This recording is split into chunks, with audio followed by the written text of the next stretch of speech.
Bonjour et bienvenue dans le Buzz TV de TV Magazine. Ravi de vous retrouver pour ce nouveau numéro du Buzz TV avec notre invité du jour. Vous allez le voir, qui est l'obstétricienne du service public, mais celle qui accouche les téléspectateurs sur un plateau afin qu'ils livrent parfois leurs secrets les plus enfouis, l'infidélité, les mauvaises rencontres, les individus qui veulent perdre du poids. Chaque jour, elle écoute attentivement les anonymes qui choisissent de se confier avec elle avec une bienveillance rare en télévision. Et c'est avec cette bienveillance légendaire qu'elle reprend les rênes d'un magazine dont l'utilité fait évidemment honneur au service public. Bonjour Faustine Bollard. L'obstétricienne du service public, on ne l'avait jamais faite. On l'avait pas faite, hein, c'était bien. Accoucheuse, on le dit souvent, je préfère. Mais obstétricienne Maintenant, ça fait quand même quelques temps, puis ça devient très, très technique. À table, mangez sain, dépensez moins. On va parler évidemment de cette émission, le magazine de société que vous présentez ce soir à 21h. Ce sera sur France 2, une émission dans laquelle on va apprendre à mieux se nourrir, hein, c'est un petit peu ça, lorsqu'on a animé le meilleur pâtissier pendant 7 ans sur M6 et lorsqu'on s'est retrouvé pendant autant d'années face à des gâteaux crémeux,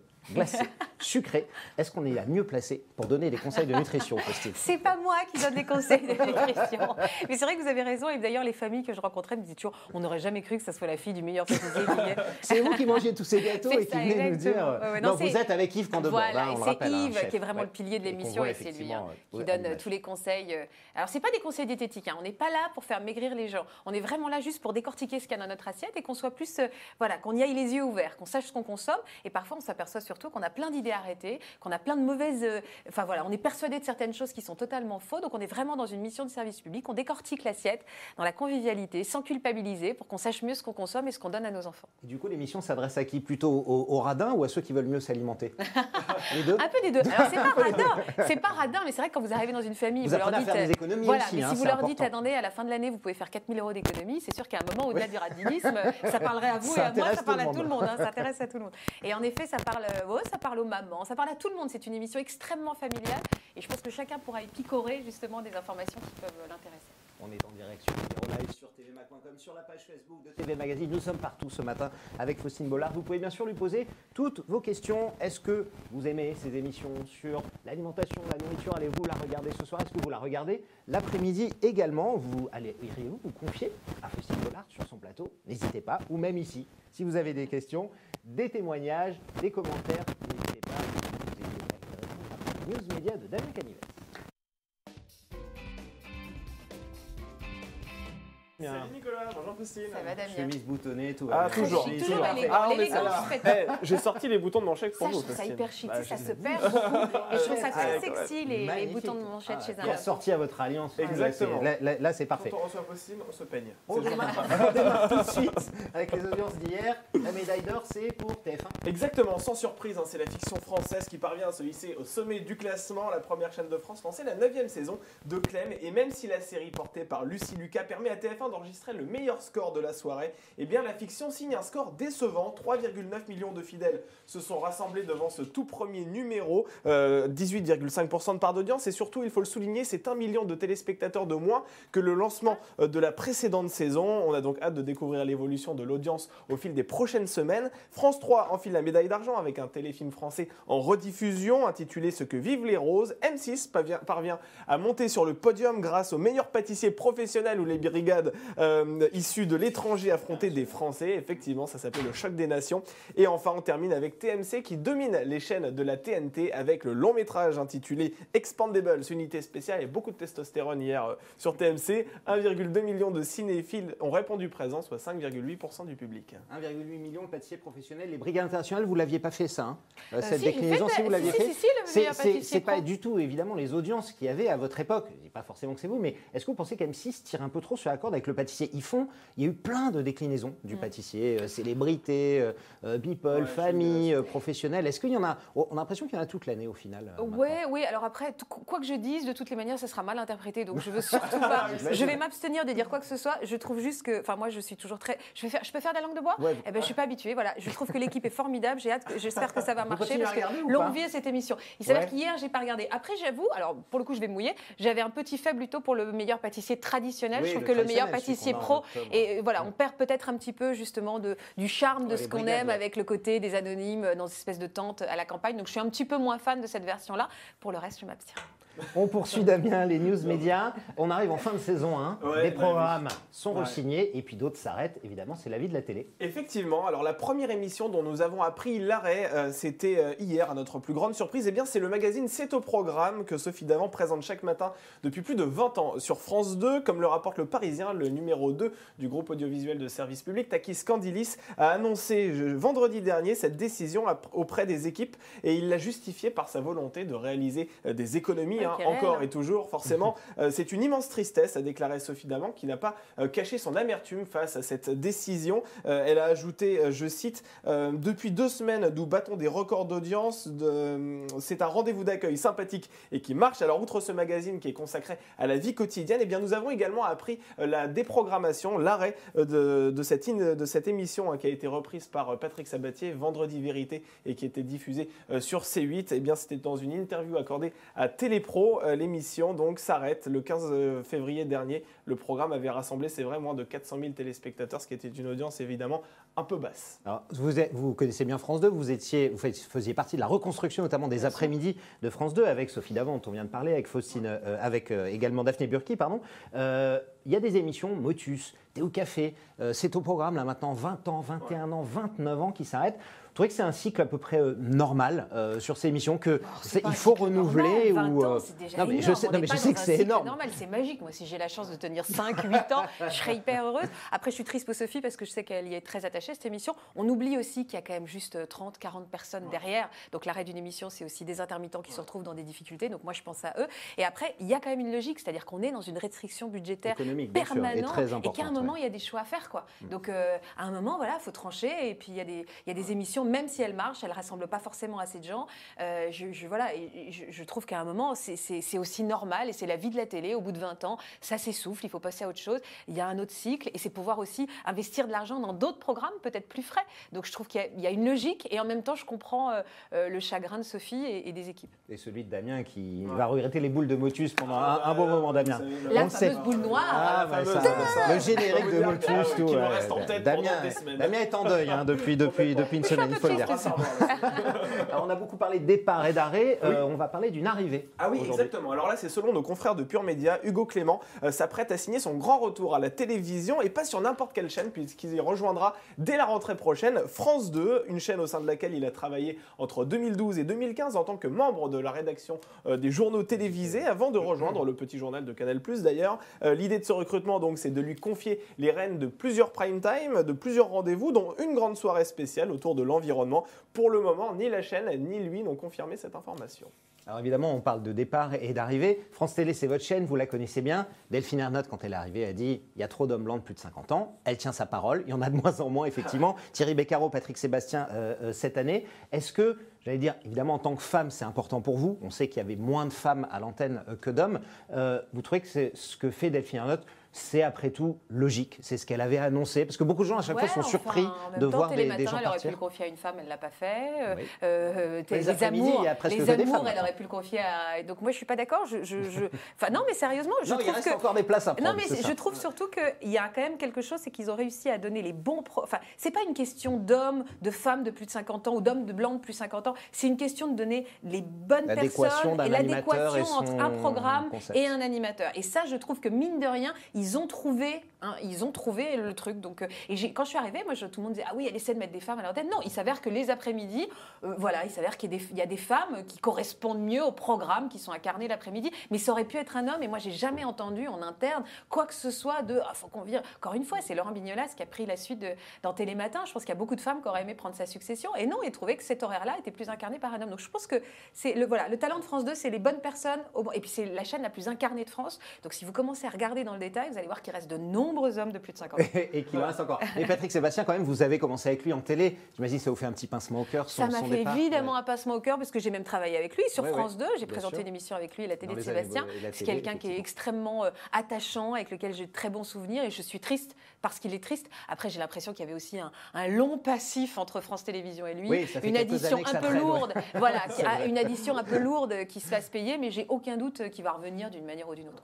Damien, terminé pour aujourd'hui? C'est fini, Nicolas. Patrick Sébastien, où il arrive? On On sait pas encore, on sait pas. Mais ces émissions coûtent un peu cher. Je pense pas que ce soit sur C8, ça je peux vous le dire. Merci beaucoup. Évidemment, on retrouve d'autres news médias dès demain. Tout de suite, place à la grande interview du Buzz TV avec Faustine Bollard.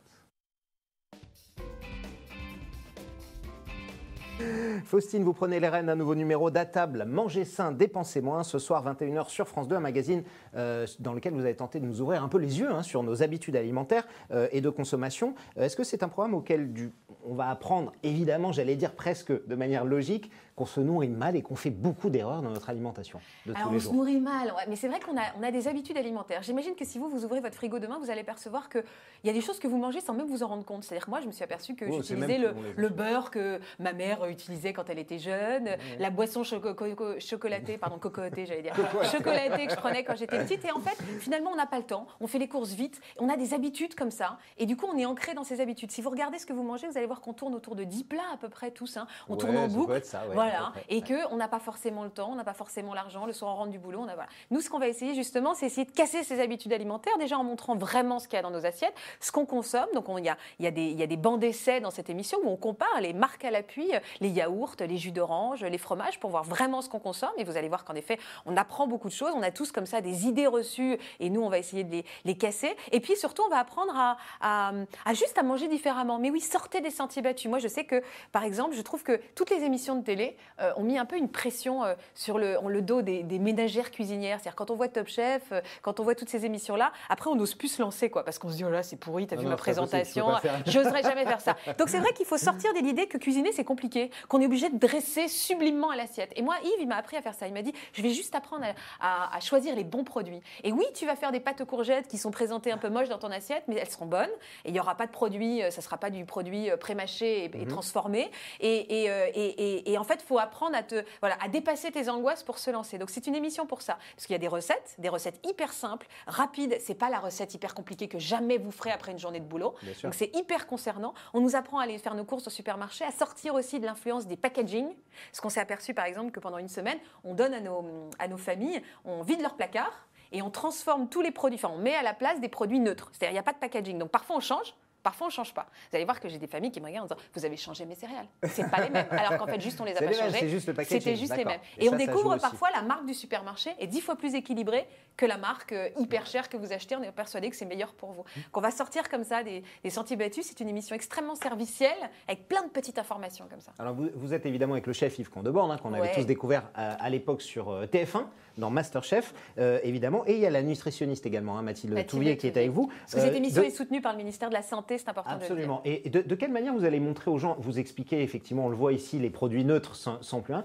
Quelles sont les autres méthodes pour leur montrer comment s'alimenter mieux? Est-ce que notamment le choix dans le supermarché, est-ce qu'il faut regarder toutes les étiquettes, regarder ce qu'il y a dans les produits? Alors il y a le Nutri-Score. C'est compliqué. Le Nutri-Score, vous avez pu remarquer aujourd'hui? Qu'est-ce que c'est que le Nutri-Score? Pas beaucoup de marques y ont recours. Alors je suis un peu d'accord. Application sur lesquelles on scanne Alors cette fameuse application dont vous parlez, je vous invite à en regarder une autre qui s'appelle Open Food Facts, qui est vraiment qui a été créée avec l'INSERM, avec le ministère de la Santé. Donc tout est vraiment cadré. Il n'y a aucun lobby ou aucune publicité derrière. Et en effet, ça nous apprend à scanner les produits qui vont vous dire directement quels sont les additifs, si c'est vraiment équilibré. Après, il y a le Nutri-Score. C'est-à-dire qu'aujourd'hui, si vous regardez dans beaucoup d'aliments, un seul coup d'œil, ça dure une seconde, et vous voyez si l'aliment est Nutri-Score A, B, C ou D. Évidemment, ça peut aller jusqu'à E, ce qui est catastrophique. Et vous apprenez, par exemple, qu'il y a des pizzas Nutri-Score A. Non, alors personnellement, c'est ma révélation. C'est une pizza de supermarché, je peux vous dire, au thon tomate. Et c'est Nutri-Score A. Et moi, quand on me dit que je peux manger une pizza et que c'est bon pour moi,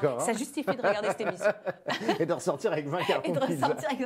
Damien. Oui, nous sommes en direct sur la page Facebook de TV Magazine et sur le Figaro.fr. Alors, il y a beaucoup de monde. On salue Marc, on salue Mickaël. Il y a également Sylvain qui a une question à vous poser sur Ça commence aujourd'hui. On la posera évidemment tout à l'heure. Mais tout d'abord, une question de Raphaël sur Twitter qui souhaite savoir si vous avez déjà suivi un régime et si vous avez des habitudes alimentaires qui ne sont pas forcément catholiques, on va dire. Alors, par exemple, j'ai découvert, il a raison. Alors, est-ce que j'ai suivi un régime? C'est simple. J'ai 40 ans. J'ai eu 40 ans cette année. Ça fait 40 ans que je suis au régime à peu près. Donc, je fais partie des gens qui surveillent en permanence leur poids. J'ai de l'embonpoint un peu facile, donc je fais attention. Et j'ai eu 2 astuces. Moi, par exemple, je suis une folle de pesto. mais genre une dingue de pesto. Ah, bah, J'en mets je dans tout. comprends. Hein.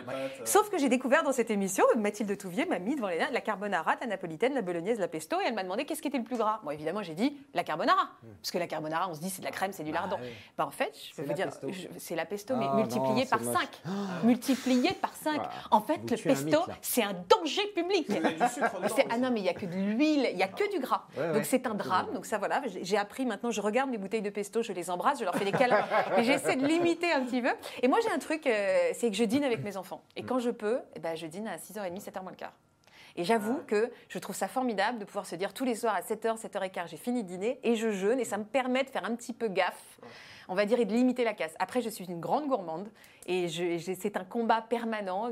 Alors là, je suis très bien, vous me donnez, alors c'est pas du tout le sujet, mais vous me donnez la permission juste de saluer toutes ces marques. J'ai vu que H&M l'avait fait, j'ai vu que Princesse Tam Tam l'avait fait, j'ai vu même que Shine, je crois, l'avait fait, propose des maillots de bain aujourd'hui sans retouche de femmes. Les maillots de bain de cet été sont présentés sur des modèles de femmes rondes, normales, même pas rondes, normales, normal, bien sûr, où on voit la cellulite, où on voit le bourrelet. Je les trouve sublimes et ces marques me donnent envie de saluer voilà, cet effort parce que justement, nous, on a quand même, nous les femmes, une pression permanente sur cette silhouette impeccable et je trouve que, voilà, je trouve ça bien de le faire. Voilà, c'est tout. Ça n'a pas le sujet. Non, mais c'est très bien de le saluer en tout cas, et c'est important de le dire. Vous allez suivre évidemment deux familles qui auront pour objectif notamment de changer leur habitude alimentaire. Hein. Vous ne fixez pas un objectif d'ils doivent perdre tant de poids. Non, on ou n'est pas du économiser tout dans tant, une hein. logique d'économie. C'est bien là-dessus.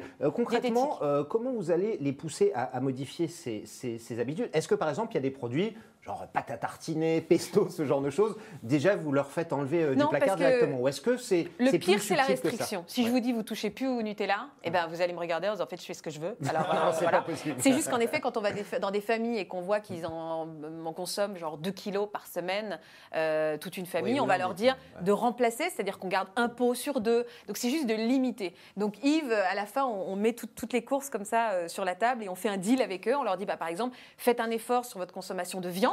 Aujourd'hui, le ministère de la Santé préconise pas plus de 500 grammes de viande rouge par semaine, donc on est à 2 repas et demi à peu près. Donc on décide de retirer ça, mais en revanche on dit allez, vous pouvez vous offrir un petit biscuit, un petit truc. Donc on essaie juste d'équilibrer, mais on n'est pas dans une logique diététique, mais il y a des choses qu'on ne pourra jamais remplacer. Quand on aime les bonbons, on aime les bonbons, mais voilà. Mais par contre, c'est mieux de manger un bonbon et après de vous manger des fruits. Ou sinon, alors ce qui est bien, c'est qu'Yves, il nous donne des idées pour manger des choses avec gourmandise. Par exemple, il nous a donné une recette pour les vieilles bananes pourries. Vous savez, les bananes noires que les personnes ne veulent plus manger. Voilà. Oui. Ouais, bah voilà. Et ben vous les mettez, je le fais. Vous Dites-moi. fissurez, vous fendez comme ça avec un couteau la banane qui est noire. Les enfants en veulent plus. Vous les mettez 1 minute au micro-ondes. Ça fait un espèce de compote et vous mettez juste une boule de vanille au-dessus. Ben, je peux vous dire que les enfants sont fans. Ah, très bien. Et c'est un super c'est goûter. parfait. Voilà. Parfait. Ah, mais là, On je ne sais jettera que pas vous ça. êtes papa Je note. et que ça vous très bien. voilà, Et les ça vous bananes parle. noires, j'en vois souvent effectivement. En même temps, évidemment, vous l'avez dit, hein, éviter toutes les sauces, les sucreries, etc. C'est compliqué, c'est un petit peu triste. Est-ce que dans votre émission, on va voir qu'on peut quand même manger équilibré, Bien sûr. sain, en se faisant plaisir? Mais complètement. Mais encore une fois, on n'est pas dans une logique diététique. Il apprend à faire des pâtes, il nous apprend à faire des hamburgers avec du cabillaud. Il apprend à faire des choses qui font vraiment plaisir. On n'est pas du tout dans le côté. Enfin, moi, je lui disais, hein, Yves, parce que moi, je suis la première téléspectatrice de cette émission. Quand on était dans le supermarché le matin, je lui dis ah non, mais voilà, me dis pas qu'il faut manger toute ma vie du cabillaud et des courgettes parce qu'à un moment, c'est pas possible, quoi. J'ai envie de vivre. Et en fait, non, il apprend à faire des choses vraiment ludiques, vraiment sympas, un peu snacking aussi, de manière à ce que voilà que tout le monde y trouve son compte et que ça soit simple, vite fait et que ça nous fasse faire des économies. Mais je peux vous dire qu'on n'est pas du tout dans une leçon de morale. On ne va pas vous dire toute la soirée qu'il faut manger des artichauts avec du poisson vapeur. Vraiment pas, quoi. Non, on est dans des recettes faciles à réaliser et gourmandes. Damien. Oui, alors c'est vrai que dans votre émission, vous allez montrer des marques à l'antenne et Xavier s'inquiète. Il souhaite savoir si vous allez prendre des précautions par rapport au Conseil supérieur de l'audiovisuel. On sait que c'est assez compliqué de montrer des marques à la télévision. Ouais. Est-ce qu'il y a des règles que Alors, vous avez je dû ne suis respecter pas Vous avez marqué, productrice, c'est pas donc flouté, on c'est les ça voit. Je ne suis pas Ouais. productrice. Je sais que c'est un travail juridique Ouais, c'est monstrueux. ça. Je ne suis absolument pas rentrée dans le détail, mais Il faut tout en est montrer extrêmement plusieurs, bordé. j'imagine, Voilà, ce genre on en de a choses. 5, Ouais. on compare. Et seul truc, c'est qu'à un moment, la première fois qu'on a fait à table, on a montré les marques. Personne nous a attaqué ou a dit quoi que ce soit, parce qu'en fait, on dit la vérité. Ouais. C'est juste une chercheuse de l'INSERM qui nous dit, qui critique pas, qui dit voilà, il y a ça, il y a des acides gras, il y a il y a des additifs, il y a ça. Voilà. En fait, c'est factuel. Donc les personnes peuvent pas. Voilà, en Oui, fait, c'est pas on de la décrit ce qu'il y a publicité, sur bien sûr. l'étiquette, quoi. Ouais. Donc, alors en effet, à la fin, on constate nous-mêmes avec Ouais. plein de bon sens que ce produit-là est meilleur que d'autres. Mais ça, c'est le jeu. Ça sent les pressions de la part des industriels, ça, juste après. Alors, écoutez, il n'y en a pas eu sur la première, aussi, quoi. bien sûr. Mais il y en aura peut-être, mais on est sur France 2, ils assument. Alors moi, je ne suis pas productrice. Alors évidemment, en l'espace ici de quelques semaines, on a reçu successivement Jean-Michel Cohen pour son émission sur C8, La vérité Ouais. si je mange, Mac Lesguy la semaine dernière pour son émission Égal M6 consacrée au régime en prime time, bien où il a marché. fait 2,8 millions, d'ailleurs, qui a très bien marché. Pourquoi les émissions autour du bien manger, de s'alimenter sont-elles si nombreuses? C'est l'impression que c'est de la mode, ça va, parfois il y en a, parfois il y en a pas. C'est complètement dans mais il y l'air en du a temps. plein. Un Français sur 3 déclare aujourd'hui vouloir manger plus sainement. Et je pense qu'on paye l'addition de toutes ces années où on nous a découvert les scandales de la viande, les scandales de la vache On folle, mangeait les scandales n'importe quoi. on mangeait n'importe quoi. Et aujourd'hui, il y a une prise de conscience globale d'un point. C'est qu'aujourd'hui, notre santé vient directement de l'assiette. Et je pense que pendant des années, on n'a pas fait le lien. Et aujourd'hui, on a vraiment compris que l'huile qu'on met dans notre moteur, c'est ce qu'on met dans notre assiette. Et que si on veut être en bonne santé, ça passe directement par la nourriture. Donc clairement, il y a un intérêt et une prise de conscience globale. Alors évidemment, quand vous ne parlez pas de nutrition, vous êtes dans le poste tous les jours à 13h50 avec des anonymes qui défilent sur votre plateau. On en a parlé tout à l'heure. Ça commence aujourd'hui. Vous écoutez les problèmes des gens, les histoires, le bien, le moins bien. Est-ce que après, ça fait 2 années, 3 années maintenant? 2 ans. 2 ans. On a signé notre Est-ce 3e que vous êtes totalement et complètement satisfaite de cette émission Je possible? suis totalement comblée et heureuse. Alors les L'émission audiences cartonnent, il faut le dire, c'est vrai. Et quand je suis arrivée la première fois ici, vous me disiez, bon, c'est chaud, ça va être compliqué. Ça va être compliqué. Faut dire, Quelle la folie, case était tombée la très case bas, était il faut le sinistrée, dire, donc c'était ouais. difficile. Alors là, aujourd'hui, on a gagné ce combat de l'audience, donc déjà, on est plus serein, ce qui nous permet de faire des choses beaucoup plus larges. Donc aujourd'hui, c'est extrêmement épanouissant. On a fait une émission où on a donné la parole à des réfugiés, on est allé dans la tête des tueurs en série, où on a parlé des jurés d'assises. On fait des émissions aujourd'hui beaucoup plus. On a un éventail de sujets beaucoup plus large, puisqu'on nous fiche totalement la de paix. l'actualité, Exactement, on sort de toujours l'actu, sociétale. on fait des émissions hyper légères Ouais. quand on a envie de rigoler, on fait des émissions beaucoup plus graves. On est vraiment totalement libre et on a les mains déliées. Au début, quand on est arrivé, il y avait un rapport avec France 2, on faisait attention à tout. Aujourd'hui, clairement, on nous fait confiance. On me fait confiance aussi, donc c'est très agréable. Dans mon animation, je suis aujourd'hui beaucoup plus libre que peut-être je l'étais il y a 2 ans. Donc aujourd'hui, mais moi, je veux juste qu'on m'oublie et que cette émission dure au moins le temps de cet programme. Et à titre personnel, ça a été un vrai épanouissement incroyable. Ah ouais. Vous avez eu du mal au début à trouver le bon équilibre, vous rentriez chez vous avec la tête Un peu remplie des farcie, problèmes des gens, etc. Ouais. Vous avez trouvé aujourd'hui ce bon équilibre-là entre ce que vous prenez en plein visage sur le plateau et ce que vous ramenez chez vous? C'est pas anecdotique. C'est-à-dire qu'en effet, au début, j'y suis allée un peu la fleur au fusil sans me rendre compte que ces histoires allaient me hanter, allaient me secouer, allaient me faire ruminer. Aujourd'hui, en effet, j'ai trouvé un équilibre. J'arrive à mettre de la bonne distance. C'est-à-dire que je vais dans l'émission, je suis totalement immergée. En gardant l'empathie, ce Et qui est gardant important l'empathie, pour c'est eux, ça. ouais, Parce que bien le sûr. pire, en fait, c'est de se blinder. Si on commence à dire, oh là, je vais garder une distance pour me protéger, on est mort. Cette émission, il ne faut pas de distance. Moi, quand je suis avec mes invités, je suis en communion totale avec eux. Je pleure avec eux, je m'émeus avec eux.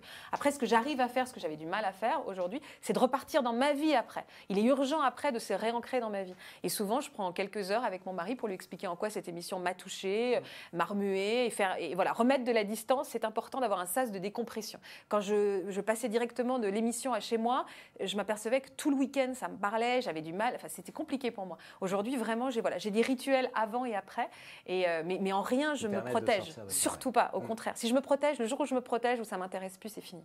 Damien. Alors Sylvain, on va lui poser la question parce que là franchement il est inconsolable. Il se Ah, demande ça se passe. pourquoi l'émission du vendredi n'est plus en direct depuis plusieurs semaines.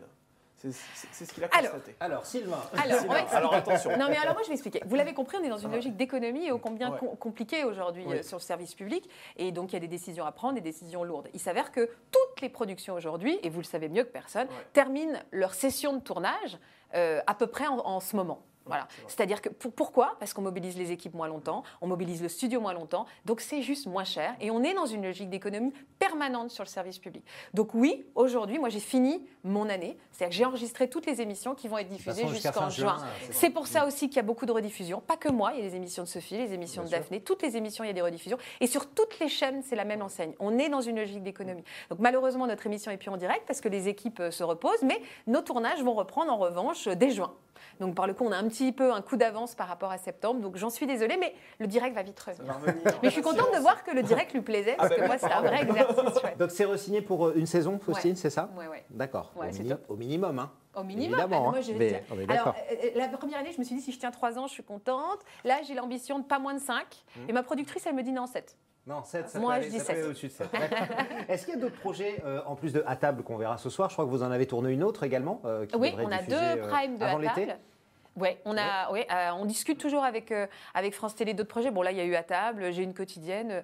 Moi, je suis pas je suis totalement rassasiée, quoi. Ouais. J'ai une quotidienne, ça marche, je m'éclate, je fais d'autres choses à côté qui me demandent du temps. J'ai 2 enfants en bas âge. Enfin, moi, je suis pas demandeuse de beaucoup de choses. S'il y a quelque chose qui me correspond, je sais qu'il y a une grande réflexion dans le service public sur le retour de l'emotainment à 20h30, et je pense que je suis la bonne personne. Donc, il y a des réflexions autour de ça, voilà, qui se font aujourd'hui. Mais ça avance doucement. Ce type d'émission-là. Ce type d'émission-là, exactement. Un mélange entre Sacrée Soirée. Je ne dirais non, mais pas. Il y avait de l'émotainment dans Sacrée Soirée. Les gens rentraient, tout le monde applaudissait et ça pleurait. C'est de l'émotainment, non? Oui, c'est vrai. T'as raison. Donc tu me le dis, t'as raison. Mais parce que ça fait longtemps.